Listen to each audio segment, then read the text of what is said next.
and welcome to the Compass PD podcast, where we dive into evidence-based practices and research-driven strategies that empower educators and leaders to make a lasting impact. I'm Dr. Carrie Hepburn, your host, alongside my good friend and colleague, Dr. Bridgett Niedringhaus. Today, we're continuing the conversation. We're not even exploring, we're continuing the conversation from last month, where we're going to talk about empowering teachers and the connection of that empowerment to student achievement. In December, hopefully many of you were able to listen to episode 61. It was the powerful connection between teacher empowerment and student achievement, part one. Today, we're talking about part two. If you haven't listened to it, I want to recommend that you go back and listen to it. Don't stop and then go there. Continue listening today, but go back and listen to that after you've listened to this episode. Dr. Niedringhaus is going to build upon that conversation today. Hi, Bridgett. How are you? I'm really excited to move on with our podcast today. Just a quick recap. This podcast, while it's a three-part, it doesn't have to be sequential. So I'm glad that you mentioned that. I wanted to make sure I mentioned that as well. We talked about providing professional development opportunities, fostering collaborative environments, and the autonomy and instructional decisions. And so we talked about, in terms of teacher empowerment, we talked about those three things in our first podcast. So hopefully people take a chance to go back and listen to that. Today, I'm really excited to kind of move into some areas that I think are really very empowering for teachers. Not that the others aren't, but I think one of the things that as we move forward is remembering that what we empower teachers to do, teachers are then equipped to empower their students to do. And so again, we're making that connection between teacher empowerment and student achievement.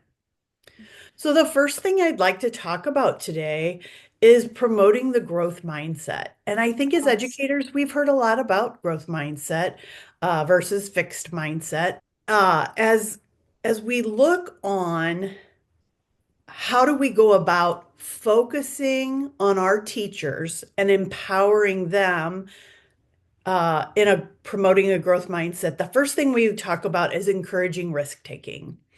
For some people, that is a scary word, or scary two words is risk taking. But when we empower teachers to really experiment with some new instructional strategies or really try a new approach, we find that level of innovation really resonates with our students. This can include integrating technology and not just using technology, but integrating technology into what we're doing. It can also include things like project-based learning. And so as a teacher, I might really have to spend some time understanding what project-based learning is, understanding how do I roll that out and assess that. And we would also talk about differentiated instruction. I think a lot of times we talk about differentiated instruction, we think about how do we reach all levels of learners. The other part, promoting that growth mindset that I think is going to be really important is providing that positive feedback and reflection. So as an adult, who doesn't love to get that positive feedback? And we need the reflection as well. And so reminding ourselves, what do we do as adults? What do we do as teachers? What do we do as administrators when somebody gives us positive feedback? It gives us a sense of pride, and it gives us the opportunity that maybe we reflect a little bit more on our practices because somebody noticed something. It can be something that we didn't even think was that big of a deal, but when that feedback is provided and it gives us that time for reflection, we need to make sure that as administrators, we're providing our teachers feedback and time for reflection. And so reflection cannot be always an instant, on the spot experience.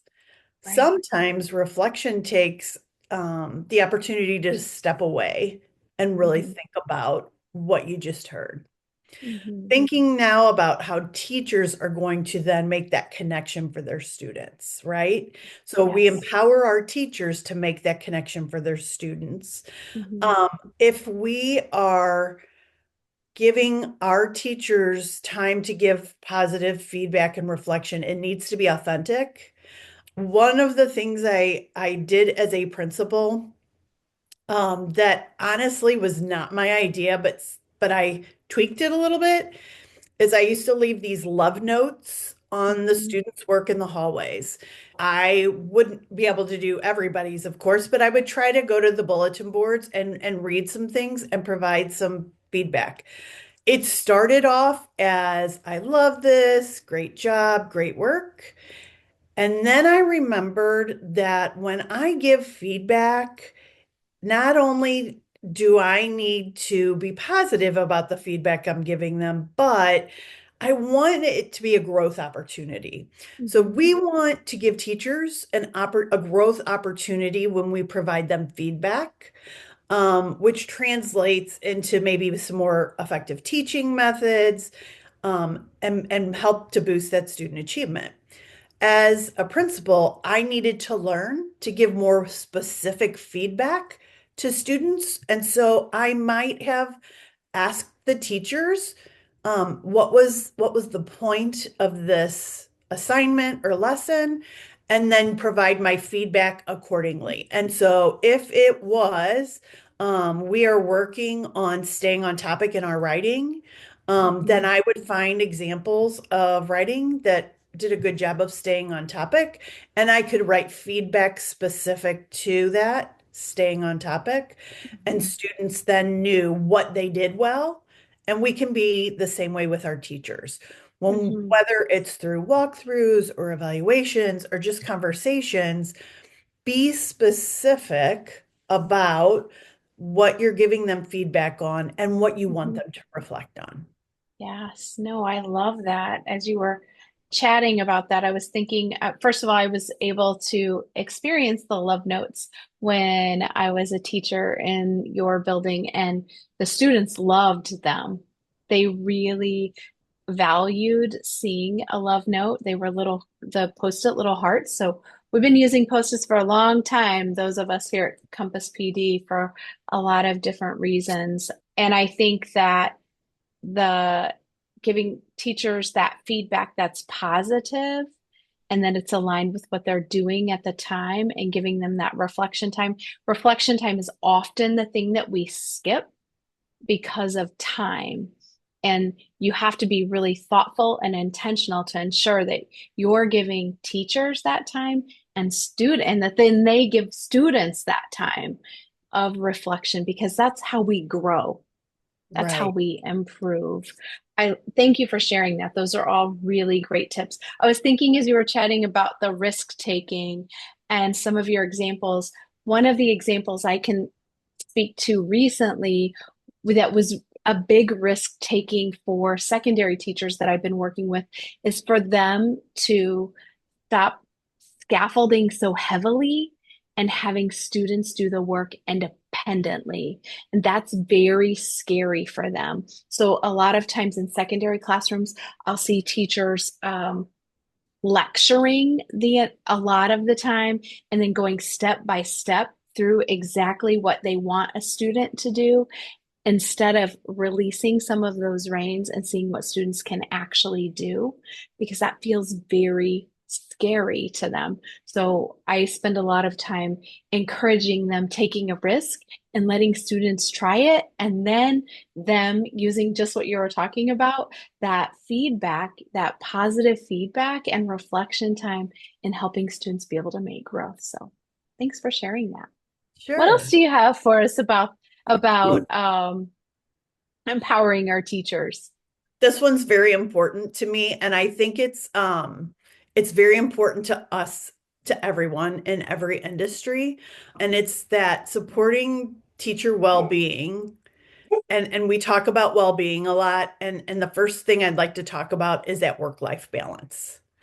And so I cannot think of an industry right now that doesn't talk about that at some level about Hmm. work-life balance. I think that in 2020 with COVID, we really saw a lot of in the medical industry, in the medical field, how important it was as caregivers to find work-life balance. Hmm. Teachers are caregivers.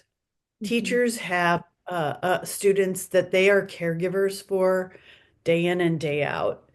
And so we have to support our teachers so that they can find that work-life balance. If they have that healthy work-life balance, they're going to be more effective in the classroom. What that could look like is, what are we asking our teachers to do? How do we provide them with some reasonable workloads? We've all talked about, what's on your plate? What can we take off your plate? Or Hmm. weeding the garden. What do we need to take out so that other things can flourish? That's one of the things that I think we need to focus on is providing those reasonable workloads for our teachers. We also need to consider providing them some mental health resources. We talk about that a lot with our students and making sure that they have the proper mental health resources.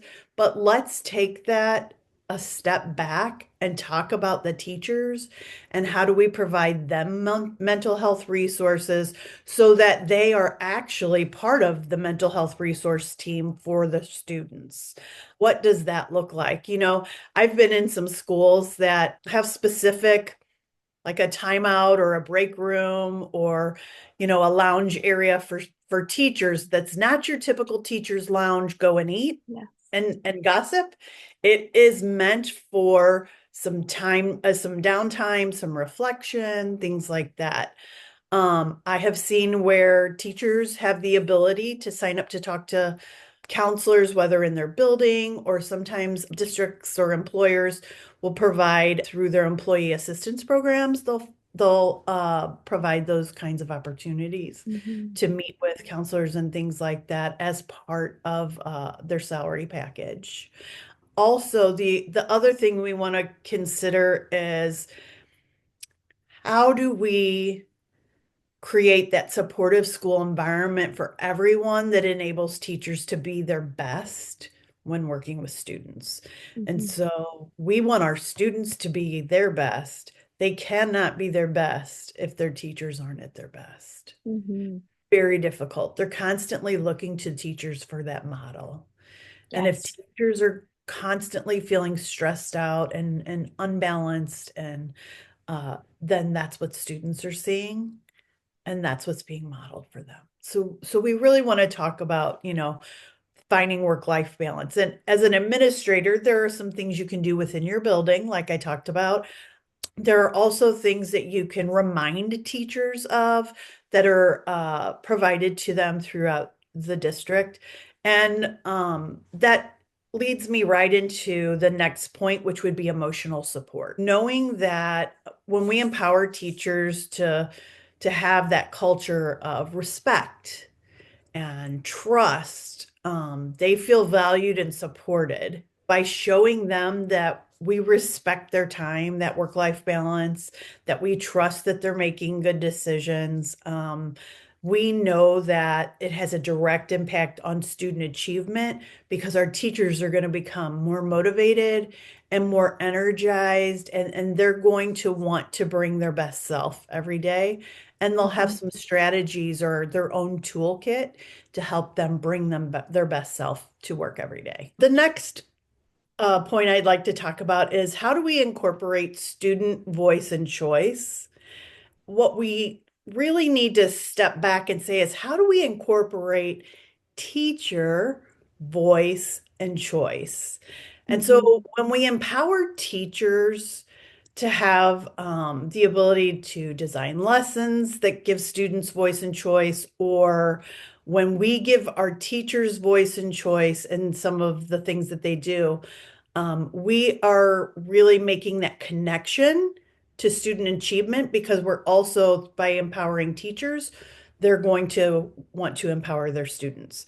Mhm. So I can tell you that one of the things that I hear sometimes that really is disheartening is that teachers feel like their teaching is dictated by standards, by curriculum, by this, and that we've taken all the creativity out of teaching. Just wanting to really go back and show teachers that yes, we do have standards, yes, we do have curriculum, but where do we start incorporating our own creativity Mhm. into what we're doing. When we're teaching, choosing different instructional strategies, we talked a little bit earlier about differentiating, things like that.